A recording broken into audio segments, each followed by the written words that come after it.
everybody. Today we're going to make a Southwest soup, or that's what I like to refer to it.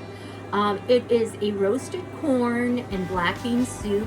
It's a little spicy, but all of the ingredients are very accessible without tons and tons of prep. The worst part is chopping vegetables, and in this day and age you could actually purchase your vegetables pre-chopped. But the reason I do this is because I'm a teacher normally during the school year. It's going to be an interesting school year this year, to say the least. But I have to do a lot of prep for foods on the weekend because I have such a busy schedule with all the events that I do. So when I make this soup, I make a giant cauldron of it and put it in separate containers, and I'll have it for lunch or dinner or whatever. So it really is a great versatile soup that can be used all the time. It's good in the summer and the winter, and I hope you enjoy it. Okay, here we go. Okay, so the basic ingredients you're going to need for this meal is a rotisserie chicken. You can get it anywhere. I always buy mine at Costco. Did you know that Costco makes the chickens cheap because they want you to come in and buy other things? You're going to need some corn on the cob, fresh. You'll need 2 cans of Hunt's diced tomatoes, okay? Can be any kind. I have the no salt added crispy diced, and I have the fire roasted diced garlic. You're gonna need 2 cans of rotel. Again, mix and match because I get whatever I get when I go to the store. One's no salt added and one's diced tomato and green chili. You're going to need 2 containers, 2 32-ounce containers of chicken broth. A little cayenne pepper, a little regular pepper, a little kosher salt, or any kind of salt. I'm pretty easy. And then you're going to use some veggies. I've got some red peppers, some green peppers, some sweet peppers. I have a giant zucchini that appeared in my garden magically the other day. And you're going to need some olive oil in an atomizer. I think that's the easiest way to do it. And a little bit of garlic. I'll be completely honest with you, I'm the laziest human on the face of the earth, and I'll use minced garlic out of a jar. Also, if you need to substitute because you're really in a hurry, you do not have to do the fire roasted corn that we're doing. That's kind of a little addition to make it a little extra special. You can always use a bag of frozen corn. Super simple, super easy. Probably the most important ingredient, and I forgot it, was black beans. I use Goya. Last but not least, you'll also need a large onion and about 4 or 5 sticks of celery, or should I say large pieces of celery. Okay, the first thing you're going to want to do is rinse off your corn and get all of the little husks off it. I buy the pre-cut corn because, again, it's nice and easy to do. But you want it to be clean, obviously, and then you're going to put it in your air frying basket. I have a Cuisinart, I think, air fryer, and I cannot live without that thing. I think it's amazing. So the first thing I'm going to do, once I put that in there, is I am going to get a little kosher salt. If I can open it up. And I'm just going to sprinkle a little salt on there. And then I'm going to liberally spray the corn with some olive oil. Okay, what this is going to do is it's going to take the place of that real wonderful fire roasted corn because we just don't have time to be fire roasting our corn. So what you're going to do is you're going to take your oiled up and salted up pieces of corn, and you're going to put them in your air fryer. I bake mine at 375 on the air fry setting, and it usually takes about 8 to 12 minutes, depending on how large the ears of corn are. Okay, so the first thing you're going to want to do is you want to chop up all of your fresh vegetables. Make sure they're nice and clean, rinse them off. Rinse them thoroughly, considering the times we're in right now. I just read an awful article about this horrible pandemic, and I just want to make sure everything's nice and tidy and clean. So we have all sorts of vegetables here, and it will take hours for me to chop them. Now, if you are in a super duper hurry and you want to avoid the problem of having to chop all these vegetables, you can buy pre-cut vegetables. I know they have them in most of the local stores near me. And I think that most major markets are offering them as a convenience offer. The nice thing about this soup that we're preparing is you actually make it in bulk. Because there's so many ingredients, you can't not make it in bulk. You know what I mean? It's full. So if you want to cut some corners, cut some time, you can buy your pre-chopped vegetables. But considering you're probably going to get 4 or 5 meals out of this during prep time, it's worth it to do your own. So after about 8 or 10 minutes of chopping, I've got quite a significant amount of onions, peppers, and look, I'm showing you the chunks. They're not tiny. You want to actually taste them when you eat. There's celery, peppers, onions, red and green onions in here. And now I have to chop the zucchini, the mega zucchini from my garden. It just showed up. I have no idea where it came from. I was pulling up the garden and there was this rando zucchini like stuck in the corner. So what you're gonna do is when you chop the zucchini, you're gonna chop it into chunks. Obviously most zucchinis are not gonna be as large as this baby. It was on overdrive. But the nice thing is normally when the zucchinis get this large, they get really seedy. But it's looking pretty, whoops. We're not gonna be eating that one now, are we? This one's looking pretty good. Okay, let me finish this up and I'll be right back. So I'm just gonna slice off a pretty significant portion of the chicken. This is a Southwest chicken soup, so realistically, we should use some of the dark meat also. So I'm going to pull off one of the legs so we can get some of the dark meat in our soup. Okay. What you want to do is you actually want to shred the chicken. Yeah, I don't know if I'm all that good at shredding chicken. By the way, that is my dog at my feet begging for chicken parts. So it's problematic. I am going to shut the camera off so I can take it into another room where there's no chicken involved. Okay? Thanks. So I'm basically just taking the chicken, show you, taking the chicken and making it into these sort of stringy, shredded pieces of chicken. Okay?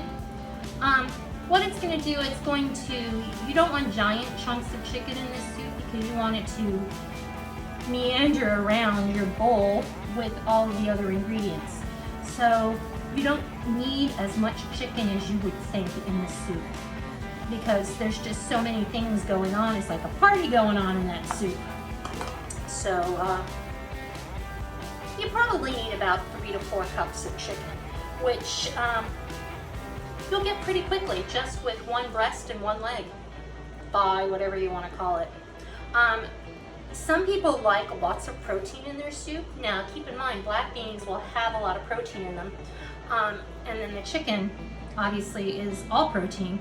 So you can add extra chicken in it. I just want to use the rest of this chicken for something else. I'm a frugal cook, what can I say? Lots of stuff going on.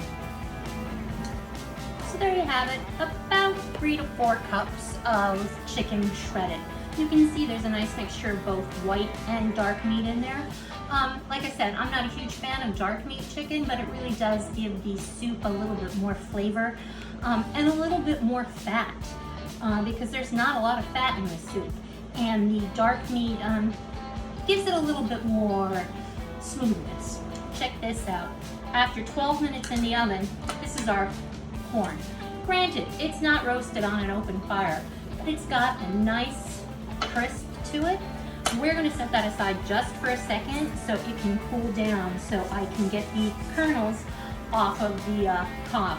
But for now, I just wanted you to see how beautiful it looks after 12 minutes in the air fryer at 375. So if you've never looked into a can of black beans before, this is what you see. Black beans, obviously, but there's also this very dark, discoloring liquid that's in there. So what I'm going to do is I'm going to put my 2 cans of black beans into this colander, and I am going to run it under the faucet for a good minute. It's going to take away all of that dark colored liquid. Just wanted to show you what this is going to look like. Look at the bottom of my sink. Trust me, my sink does not look like that when I don't have black beans in it. But so I like to run the water through the beans until it comes back out the bottom end nice and clean. And the beans are no longer black. They're more kind of like a, I don't know, like a dark brown. And the only reason I'm doing this is it wouldn't hurt the soup if you didn't rinse the beans. But it would give you a discolored soup. And some people might not find that appealing. Now I'm literally going to shear the corn off the cob. Oops. It smells so good. You know what always surprised me is that you get a lot of corn off one ear of corn. And to be honest with you, I'm lazy. I don't like eating corn on the cob. I don't like it when it gets in between my teeth. So I always shear my corn off the cob. Okay, I think we're gonna do about 2 of these. 3/4 of it, of the roasted corn, is going to go into the soup. The other quarter we're gonna keep on the side to use it as, I don't know, decoration, a garnish, that's the word. That's the classy cooking term, a garnish for your soup. But it looks to me here like we have about 2 or 3 cups of corn. It's not roasted in an oven, or excuse me, it's not roasted on an open fire. It's roasted in your air fryer, but it smells just as good, and I'm sure it tastes wonderful.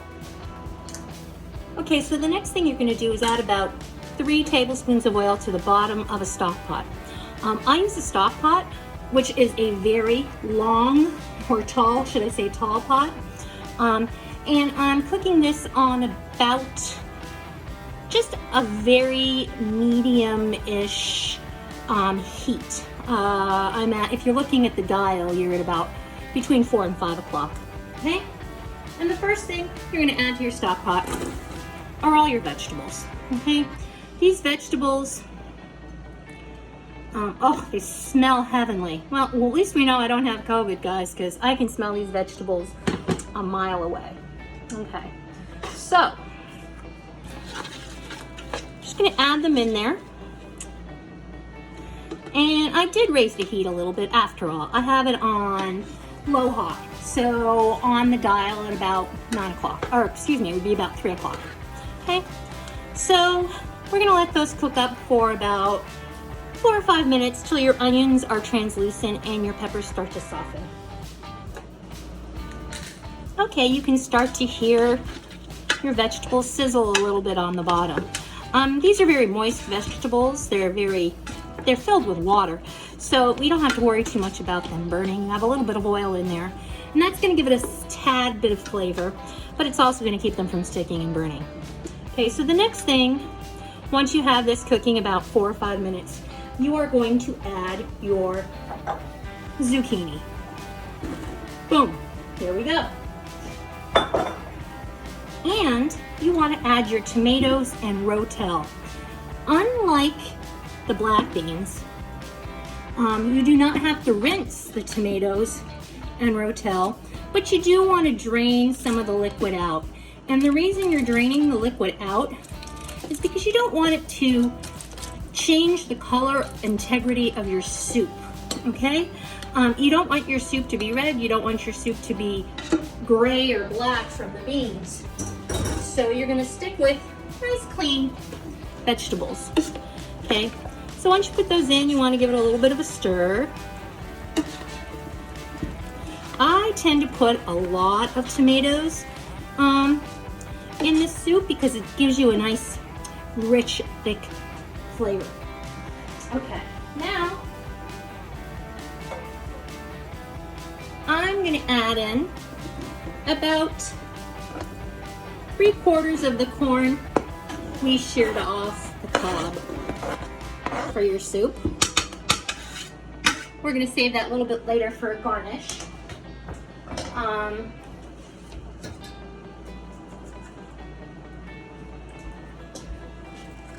Your 2 cans of black beans,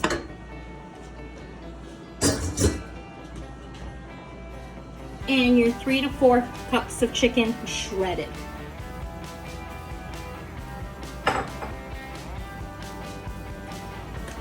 Okay, next you're going to want to add about a 1/2 teaspoon of black pepper. You might add more later to taste. It depends. I'm a firm believer. You want to season at the end so you don't over season.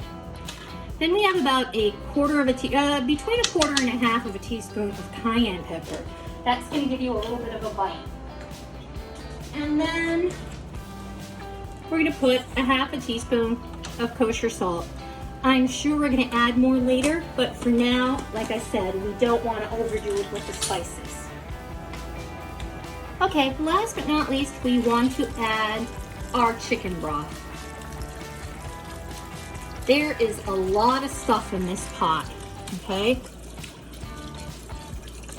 So when all is said and done, once you add a starch with it, either pasta or rice, you're gonna have a really, really hearty soup, okay?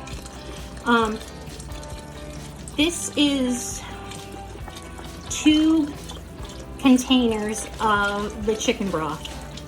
This is way easier than cooking and straining to make the chicken broth on your own, okay? Notice, there's a lot in here. I have about 1/2 a stock pot filled with vegetables, chicken, and spices. And notice too that it does have a little bit of an orange tint from all the tomato in it, but it's not offensively orange. So now what you're going to do is you're going to wait patiently while this cooks. I let it cook for about an hour on medium high. That'll get everything soft and all the flavors brought together. At that point, we'll give it a taste to see if we need to season it anymore. Oh my! I forgot one of my favorite ingredients. Garlic. Lots and lots of garlic. You don't have to add as much garlic in as I do, but I like the taste. And I'm afraid of vampires, so I figure it's the right way to go. I put about 2 tablespoons of garlic into the soup, and I mix it around so it makes its way all the way through. Okay, so I'm gonna shut the camera off now for about an hour. Cover this up with a lid and let it cook on medium-high heat for at least 60 minutes. Okay, the last process that I do for this soup is that I take about 2 heaping tablespoons of cornstarch and dissolve it in warm water. It makes it look almost like milk. It is a thickening agent. So some people like thicker soups, more like porridges. Some people like thinner soups. So this is completely and utterly subjective, and you do not have to do this part of the recipe. I put it in because I like a little bit thicker soup. So the soup is cooked for about an hour, and I have it on like medium low. So you can see there's still a little bubble to it, but it's not like a brewing bubble. And I'm gonna add my 1/2 cup of diluted cornstarch to my soup. You see, it doesn't do a lot. It lightens the color slightly. But basically, as it warms, it's going to thicken your soup up. Look at the beautiful colors and textures in this soup. Okay, while the soup was simmering, I cooked some ditalini, and we're going to serve the soup over the ditalini. So you always want to remember to season your soup before you serve it. Some people like a little saltier, some people want a little bit more kick to it. You can add as much pepper, salt, cayenne to it as makes you happy. I pretty much left it the way it was with just a little because I know my family does not like it too spicy. Remember that fire roasted corn we did, or should I say air fryer roasted corn? We're gonna add a little to the soup on top, and another optional is a little sour cream. Put a dollop of sour cream on top, and we'll sprinkle a couple more kernels on there. And there you go. Bon appetit. I hope you enjoy it. Thank you so much for listening and watching this video. If you like what you see, please feel free to like it or leave a comment if you have any questions. I'd appreciate it if you would subscribe and pass this along to other people. And if you do subscribe, hit the little bell so you get notification of further recipes and projects.